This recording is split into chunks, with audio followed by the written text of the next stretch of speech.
शासकीय एकीकृत नवीन माध्यमिक शाला जोरतला खुर्द में बैकलैश एक्टिविटी के तहत छात्रों को खेत का भ्रमण करवाया गया, जिसमें छात्रों की सुरक्षा का ध्यान रखते हुए छात्रों को कतारबद्ध शिक्षकों के साथ ही खेत पर ले जाया गया।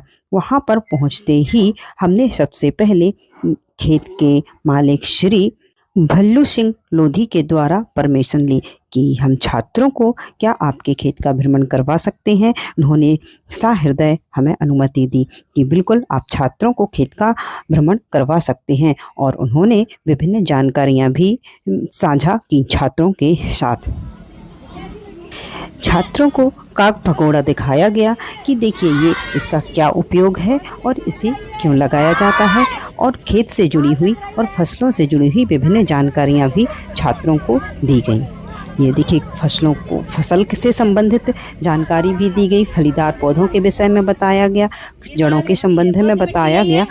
छात्रों को बहुत सारी जानकारियाँ। लाल मिट्टी की विशेषताएं मालूम है? नहीं। लाल मिट्टी में क्या कपास की फसल लाल मिट्टी में हो सकती है? नहीं हो सकती है। लाल मिट्टी में आपका गेहूं, चना। श्रीमती विभूति सिंह छात्रों को मिट्टी एवं फसलों की जानकारी देते हुए। काली मिट्टी सबसे अधिक उपजाऊ मानी जाती है। काली मिट्टी कैसे बनती है? आपके लावा से। ज्वालामुखी उद्गार के पश्चात जो बाहर निकलता है जो लावा, उससे काली मिट्टी का निर्माण होता है। लाखों वर्षों, मिट्टी एक दिन में नहीं बनती है, लाखों वर्षों के पश्चात मिट्टी का निर्माण होता है। और लाल मिट्टी उसके जो लावा के अवशेष जो जिसमें चट्टानें घुली रहती हैं उससे बनती है ये लाल मिट्टी। तो मिट्टी अब इसमें आप देख रहे हैं किस चीज की फसल है ये? चने की। चलो अब ये बताओ, ये जो चना की फसल है ये खरीफ की फसल है कि रबी की फसल है? रबी। अच्छा, रबी की फसलों के और नाम भी बताओ। हाँ, मसूर, मसूर।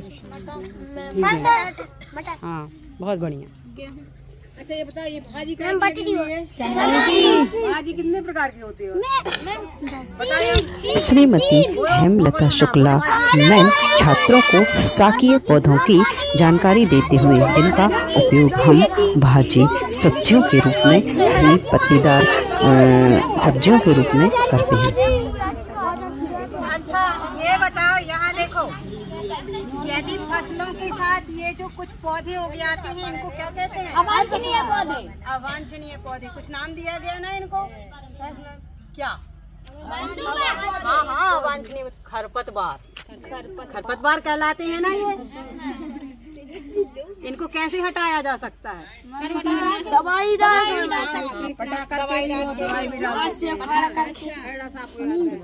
और जड़ें पड़ी हैं। पौधों की जड़ें कितने प्रकार की होती हैं? दो। तो ये जो चना का पौधा है इसमें ये कौन सी जड़ है? मूसला जड़। क्योंकि इसमें ये कौन सी जड़ होती है? मुख्य जड़। और ये जो चना का पौधा है ये फलीदार पौधा होता है। अपन ने इसके विषय में एक चीज और पढ़ी थी, नहीं अमीबा नहीं, कि इसमें एक जीवाणु पाया जाता है इनकी गांठों में। कौन सा जीवाणु? राइजोबियम। जो क्या काम करता है?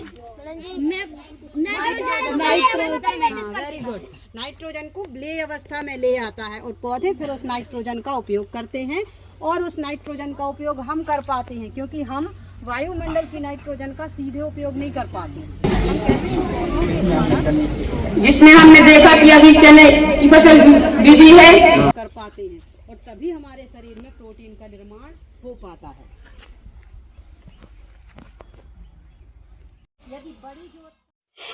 भ्रमण से लौटते हुए छात्र, इसके बाद शाला में आकर के छात्र दुर्गेश के द्वारा खेत भ्रमण की जानकारी श्री मनोज कुमार जैन सर के मार्गदर्शन में सभी छात्रों को दी गई। इस प्रकार से आज की गतिविधि, जो कि बैकलैश गतिविधि थी, पूर्ण हुई।